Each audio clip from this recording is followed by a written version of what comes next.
James is talking about the Velvet Underground some more, and that's his food for today, an Asian salad and some fried rice. And I guess he'll just go ahead and start, James. I'm not doing anything. I'm just hanging out with you for some company here. Okay, so To see if any birds come by. maybe I'm going to largely finish up with this book. Okay. The Velvet Underground by Chris Roberts. There's a pretty good picture of them back in the day when the first album was along with something like, not so much movie star, but movie starlet. Nico. What was her name?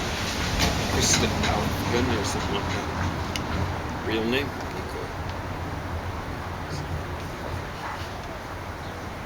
This book does not come recommended. It's quite poorly written. Grammar is out of place. This guy's supposed to write regularly in the rock and roll mags. Not a very, he's done stuff on Lou Reed, but Elton John, Yeah, like, you mentioned that last time. yeah, I'm mentioning it again. Scarlett Johansson, I don't know if I mentioned that. Tom Jones, like, he really knows how to pick his subject matter. ABBA, too, right? So, I'm going to show you a picture of Lou Reed from 2003, born in 1942. I can still remember my dad. He died 2 years ago. A little over. Maybe 2 years and 2 weeks. My dad didn't look this old. My dad was 99 and a half years old. Give up smoking now, folks.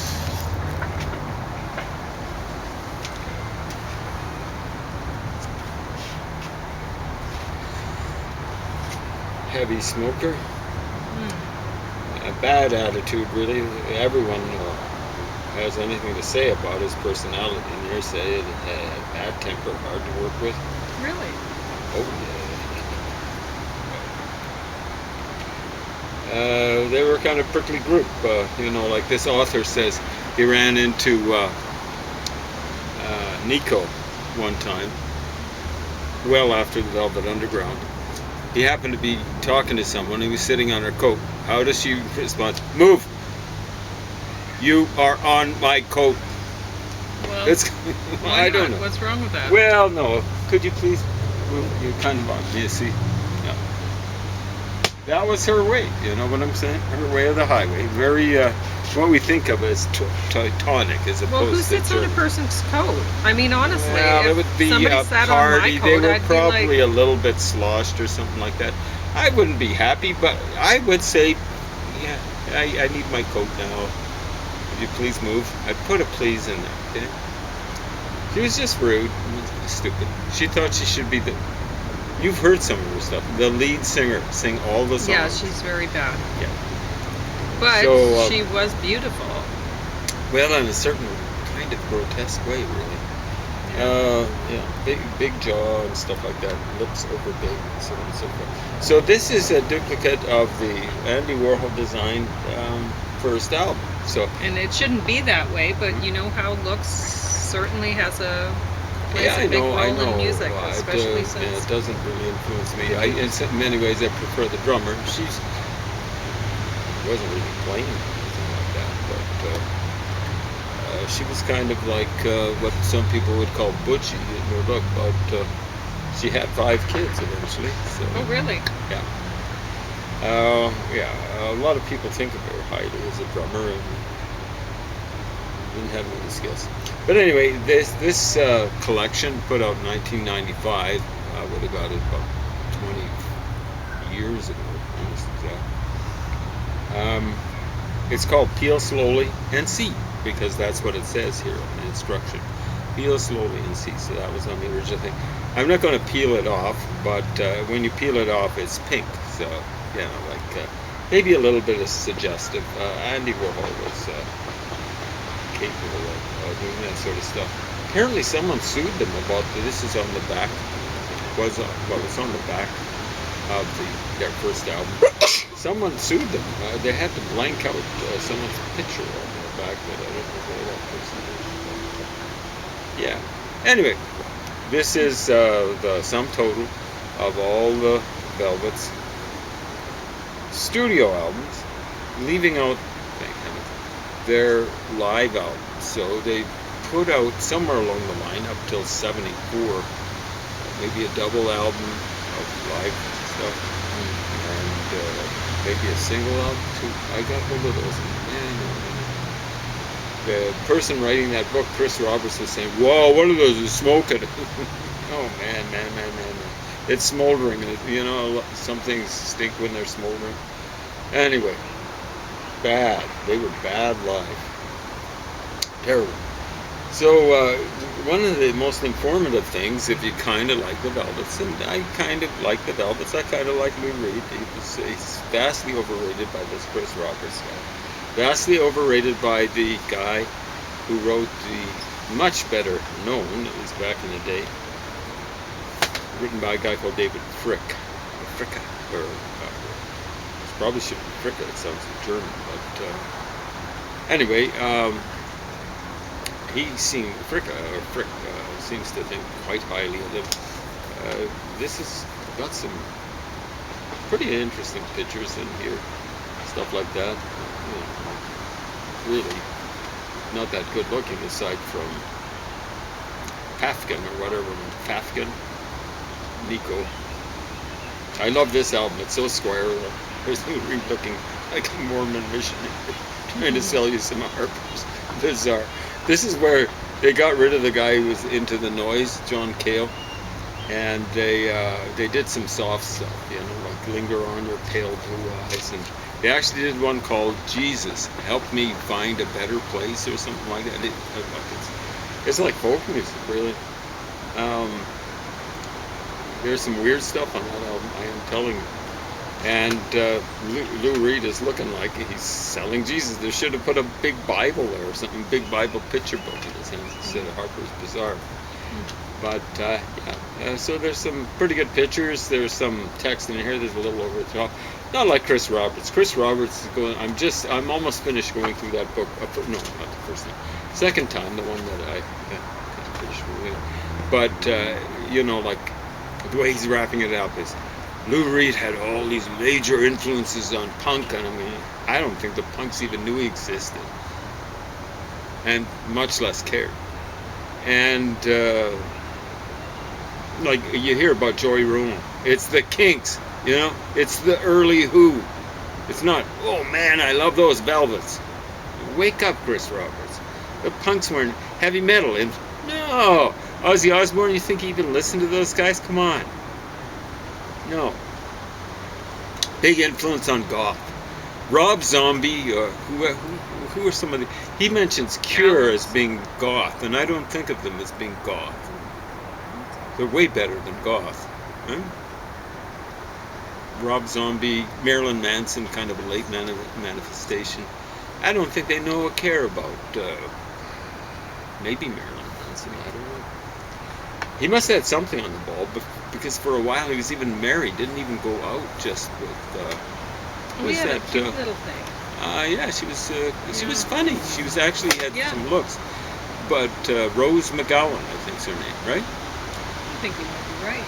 There we go. How's that for a 70-year-old woman? But anyway, this part is amazing. This, the fourth part,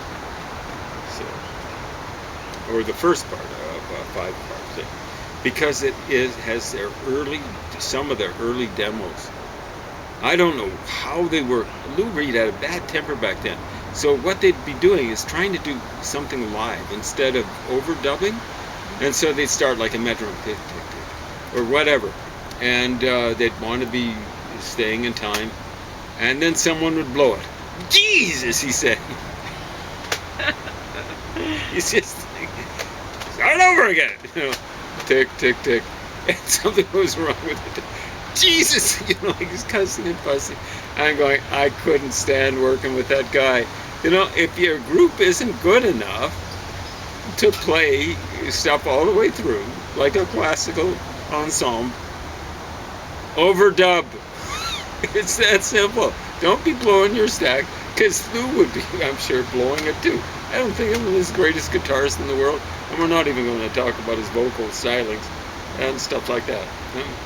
Anyway, the one I do like here, which I haven't heard before, is, well, maybe Wrap Your Troubles in Dreams. Maybe that one.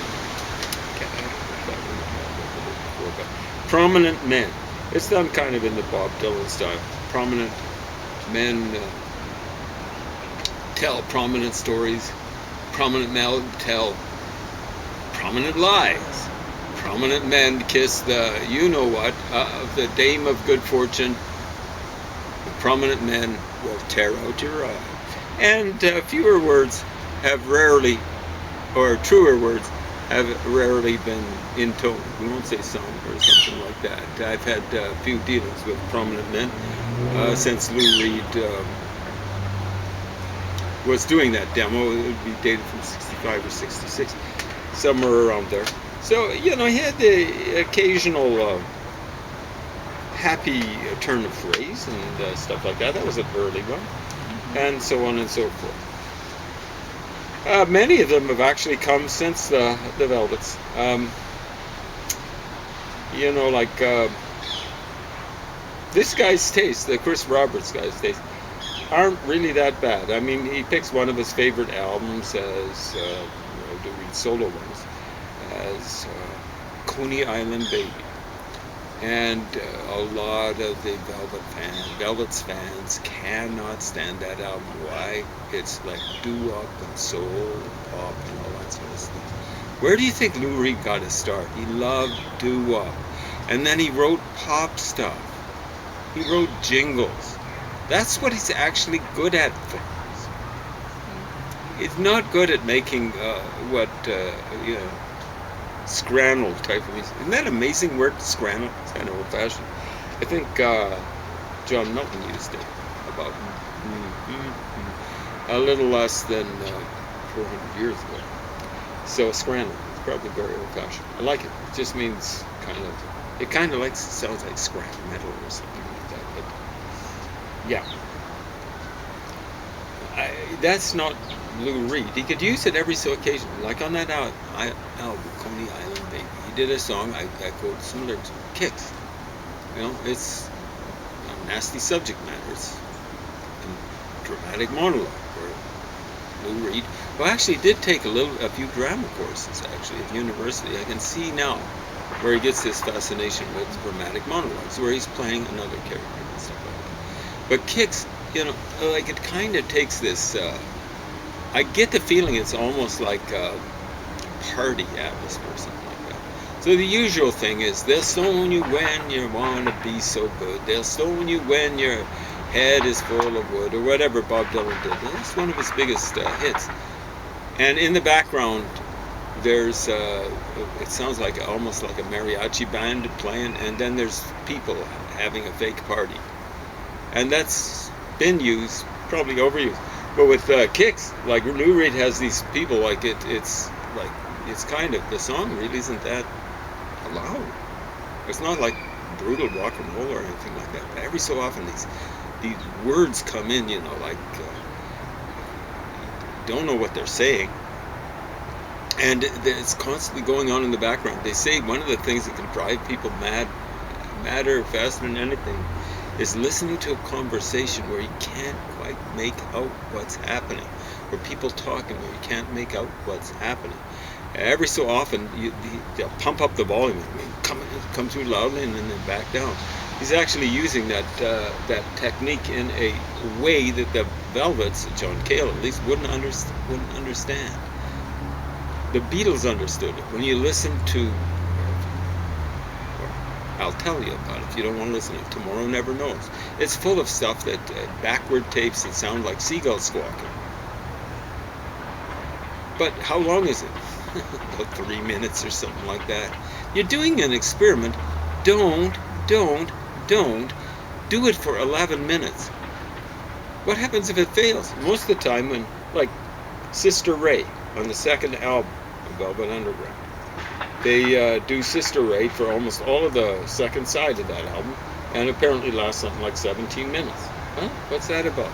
Doesn't work. It's a failed experiment. Why do failed experiments have to be so long? Oh, if we keep on pushing, we keep on trying, eventually something's going to have to work out. The Beatles knew better. You know, you listen to For the Benefit of Mr. Kite. It's full of all sorts of weird things, synthesizer music or stuff, tapes played backwards and stuff like that, but it actually has something like a tune. It actually has lyrics that you can kind of understand, even though John Lennon more or less adopted them from a poster. He more did that than he made those lyrics up. But again, how long is it being For the Benefit of Mr. Kite? I think it's over 3 minutes. I don't think it makes it in 4 minutes. Take a listen to A Day in the Life. It's got lots of different movements in there. How long is it? It's a little over 5 minutes. It's not 17 minutes. And it's actually got some lyrics you can kind of understand. And it's actually got some parts that you can figure out and stuff like that. Several different parts. It actually kind of makes sense, even though it's experimental. It wasn't my favorite Beatles tune when I was a kid. That might have been Yellow Submarine for a while. No, not exactly, but I did like Yellow Submarine. It eventually paled, you know? So this guy, Chris Roberts, he said his favorite Lou Reed album is Berlin. Well, Berlin is a Borlin. You know, like, wow. I got that out of a discount bin, and I felt as though when I started playing it, as though I got it out of a trash bin. Sad song. He rates that as Lou Reed's number 2. Chris Roberts said number 2 of all his solo ventures. Sad song. Here's the chorus line: sad song, sad song, sad song, sad song. Yeah. Only say it once. If you're going to say it several times, say it no more than 3 times. I've said before, when you say it 4 times, that's too much. Unless you got a really, really good tune going. If you're going to repeat, don't repeat the melody line. Just a little lesson for people writing songs. It's definitely not Lou Reed's best. Now, it's got some interesting things. You know, like, I'm going to stop wasting my time. Somebody else would have broken both of her arms. Definitely not comedy. I don't think he meant it as comedy. Stuff like that. And it's Lou Reed had a bad temper, but I don't think it was that bad. You know what I'm saying? It's a kind of dramatic monologue or something like that. So, you know, I don't know. Anyway, does this come recommended? Well, I don't know if they even bother selling it. It was put out almost 30 years ago. But for the fans only. Am I a fan?